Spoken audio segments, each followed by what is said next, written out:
প্রকাশ্যে সন্দেশখালী তৃণমূলের অন্তর্দ্বন্দ্ব।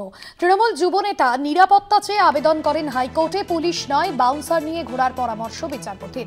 মামলা দায়েরের অনুমতি বিচারপতি তীর্থঙ্কর ঘোষের। প্রকাশ্যে সন্দেশখালী তৃণমূলের অন্তর্দ্বন্দ্ব। তৃণমূল যুবনেতা নিরাপত্তা চেয়ে আবেদন করেন কলকাতা হাইকোর্টে। বাউন্সার নিয়ে ঘোরার পরামর্শ বিচারপতির।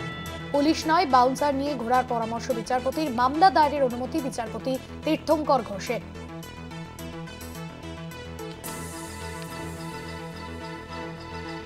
পুলিশ নয়, বাউন্সার নিয়ে ঘোরার পরামর্শ কলকাতা হাইকোর্টের বিচারপতি।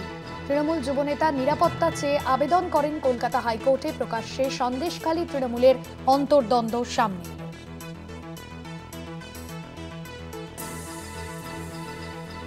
প্রকাশ্যে সন্দেশখালী তৃণমূলের অন্তর্দ্বন্দ্ব। তৃণমূল যুবনেতা নিরাপত্তা চেয়ে আবেদন করেন কলকাতা হাইকোর্টে। পুলিশ নয়, বাউন্সার নিয়ে ঘোরার পরামর্শ বিচারপতির।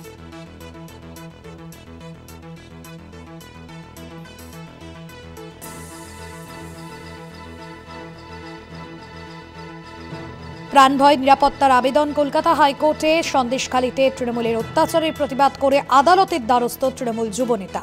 সন্দেশখালী 2 নম্বর ব্লকের যুবনেতা মঈনুদ্দিন মোল্লা আদালতের দ্বারস্থ হন। বিচারপতি তীর্থঙ্কর ঘোষের দৃষ্টি আকর্ষণ করে মামলা দায়েরের অনুমতি চান তার আইনজীবী। ওই এলাকায় সিট গঠন করে তদন্ত করার আর্জি। তার অভিযোগ, এলাকার নেতা দিলীপ মল্লিকের বেআইনি কাজের প্রতিবাদ করায় তাকে হুমকি দেওয়া হচ্ছে।